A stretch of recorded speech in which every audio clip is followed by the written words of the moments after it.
pourquoi je suis jalouse de la nouvelle victime du pervers narcissique. Bonjour à tous mesdames et bienvenue dans cette vidéo, je suis ravie de vous retrouver. Pourquoi vous êtes jalouse?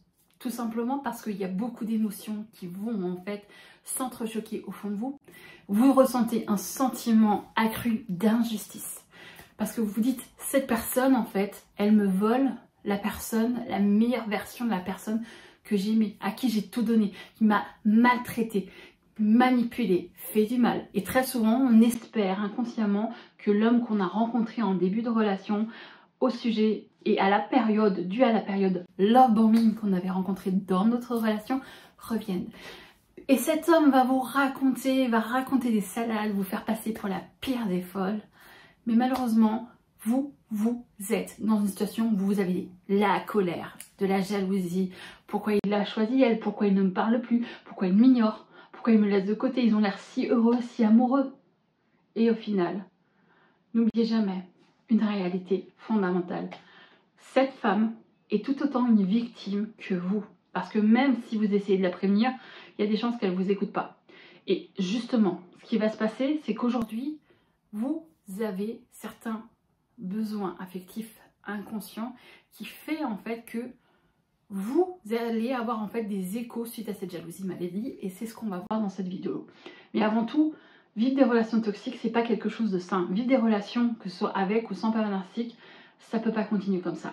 Ça peut pas en fait, parce que vous méritez d'attirer à vous des hommes qui vont en fait vous élever, qui vont vous permettre en fait de rajouter quelque chose dans votre vie sans être l'essence même, sans être dans une forme de dépendance et de vous dire une fois que je serai face à l'homme de ma vie, je serai heureuse.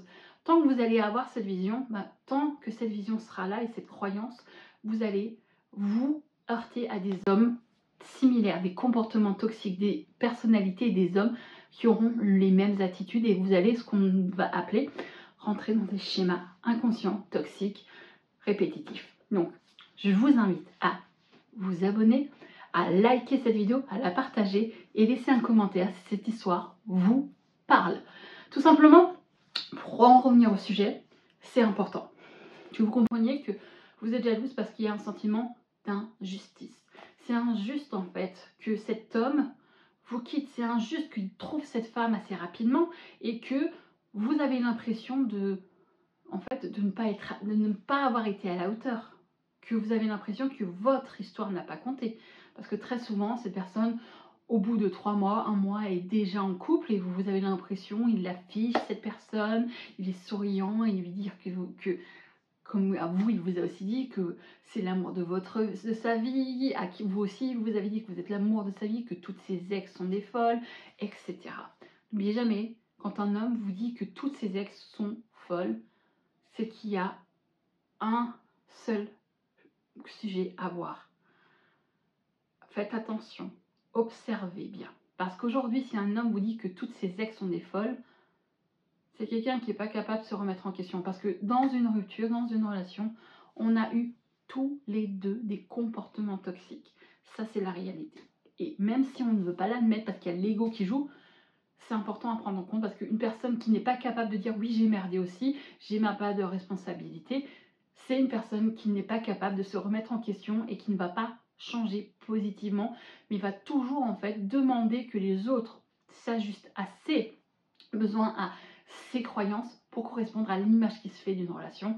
Et c'est ultra toxique de vouloir changer une personne en essayant de la faire devenir ce qu'elle n'est pas. Point. Et ça, c'est la réalité, c'est une parenthèse. Donc aujourd'hui, vous ressentez un sentiment d'injustice parce que vous allez vous voir dans cette situation. Il lui donne l'amour qu'il ne m'a pas donné. Il part en vacances avec elle. Il n'est jamais parti en vacances avec moi. Il est allé ici et là. Il lui dit « tu es l'amour de ma vie ». Mais j'étais aussi l'amour de sa vie. Pourquoi il ne m'aime plus? Et en fait, quelque part, il y a aussi un besoin de reconnaissance. Un besoin d'être validé. Un besoin en fait d'être dans cette situation où vous avez besoin qu'il vous regarde, qu'il vous parle, qu'il vous montre de l'intérêt. Et le fait qu'il montre de l'intérêt à une autre femme réveille en vous en fait ce sentiment d'être rejeté, d'être abandonné. Et ça, ces deux blessures, très souvent elles sont en cohérence, mais le fait en fait de vous sentir rejeté, de vous dire il ne m'aime pas, il m'a jamais aimé, il m'aime plus. Comment il peut m'oublier? Je l'aime plus que tout au monde et il me manque. Mais très souvent aussi, on n'a pas forcément tout de suite conscience qu'on a été face à un pervers narcissique ou un manipulateur ou une personne toxique. Et le problème, c'est que dû à cette relation avec un pervers narcissique, il y a ce qu'on appelle une dépendance affective qui s'est créée. Et cette dépendance affective va tout simplement en fait créer ce qu'on appelle un état de manque. Un état de manque où vous avez besoin de la personne.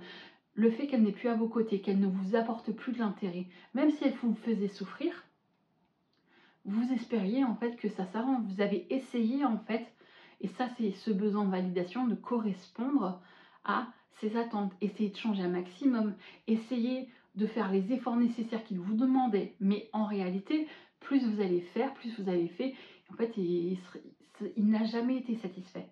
Et aujourd'hui, la jalousie que vous ressentez face à cette personne, c'est qu'il y a un côté où vous dites, en fait, il m'a abandonné, il m'a laissé tomber, il m'a quitté. Parfois même, vous, en fait, vous l'avez quitté. Et il vous a en fait fait un espèce de lavage de cerveau, fait croire que c'est vous la méchante, que c'est vous le problème. Et le fait que vous le voyez avec une autre personne et que vous voyez que tout se passe bien, qu'elle est heureuse, qu'il est heureux, qu'il part en voyage, qu'il fait des activités qu'il n'a jamais fait avec vous, vous vous dites mais pourquoi en fait il fait toutes ces choses avec elle et qu'il ne l'a jamais fait avec moi alors que j'avais envie, alors que je voulais faire tout ça, mais il ne l'a pas fait avec moi. Pourquoi? Ben, peut-être que j'étais pas à la hauteur, peut-être que j'étais pas assez bien, peut-être qu'elle est mieux que moi.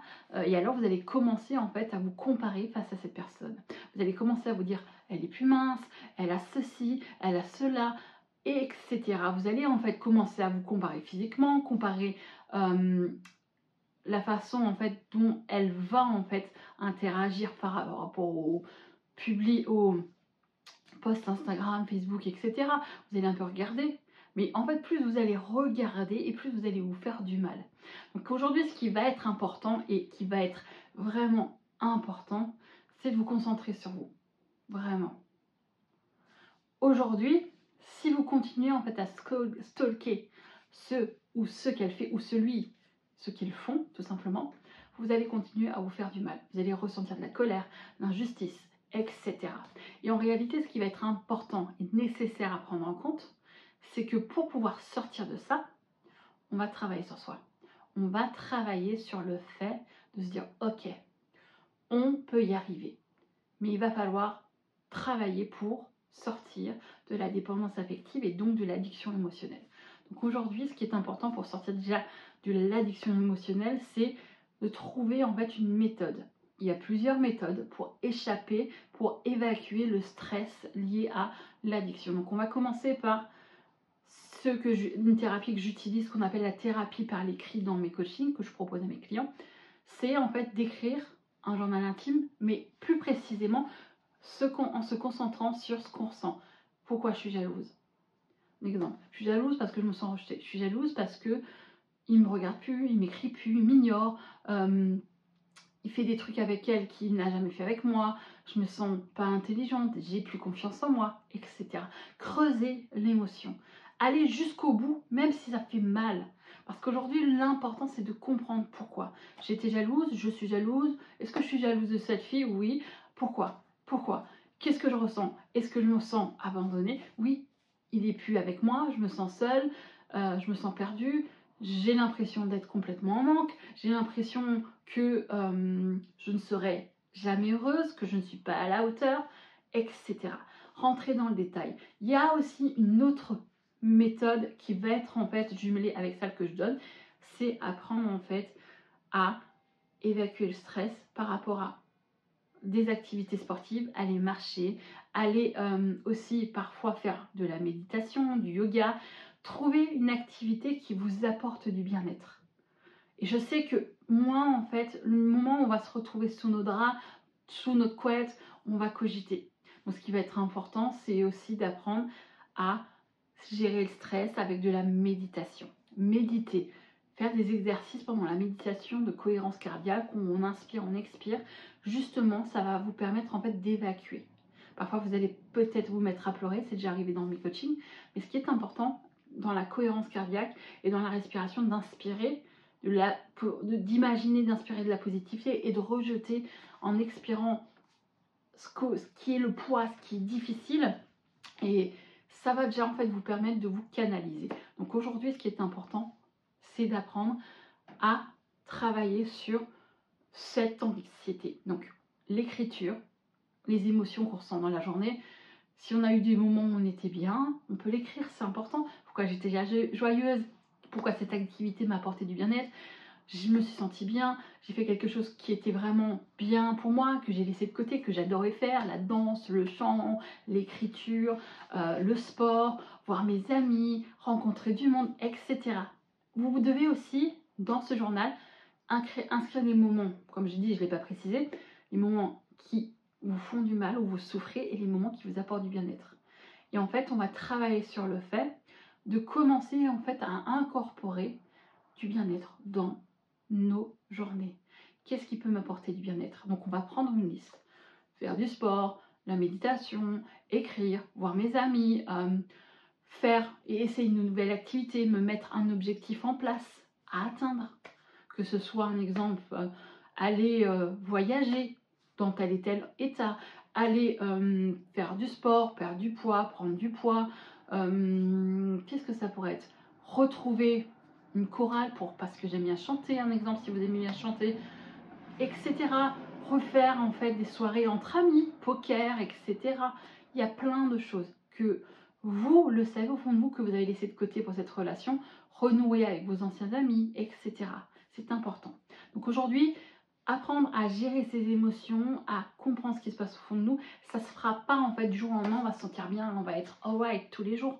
Il y aura des moments où on va être au top, il y a des moments où on sera au le sol et on sera mal, on sera pas bien. Et vous avez aussi le droit en fait de vous autoriser de pleurer. Vous avez le droit. Mais quand vous vous sentez mal, je veux que vous vous forciez à prendre des baskets et pas forcément aller courir, marcher dehors. Allez marcher, ça va vous faire du bien. Allez courir, marcher. Rien que marcher, ça va vous permettre en fait de reprendre un peu d'énergie, respirer de la bonne air et vous permettre en fait de sortir aussi de chez vous et de rester plutôt que de rester dans cette négativité. Le mouvement en fait ça permet d'évacuer, d'accord? Donc on a plusieurs exercices, l'écriture, à partir de maintenant on va utiliser l'écriture pour exprimer ce qu'on ressent, ce qui va et ce qui ne va pas, ce qui nous a apporté du bien-être et quand ça ne va pas aussi. On va faire des exercices de méditation, on va faire de la cohérence cardiaque en inspirant, en expirant et on va aussi prendre le temps de mettre un objectif en place, quel qu'il soit, voyager, mettre des sous de côté, peu importe. Faites-le. Et vous allez voir que à force de faire ça, de continuer, bien sûr, il faut continuer, il ne faut pas s'arrêter. Ça va aller, ça prendra du temps.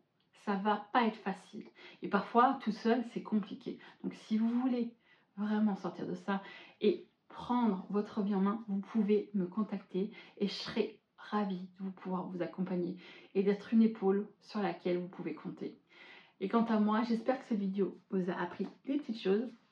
N'hésitez pas à laisser un message, à vous abonner et n'oubliez pas que le chemin est peut-être parfois long, vous pensez qu'il est long, mais il en vaut la chandelle.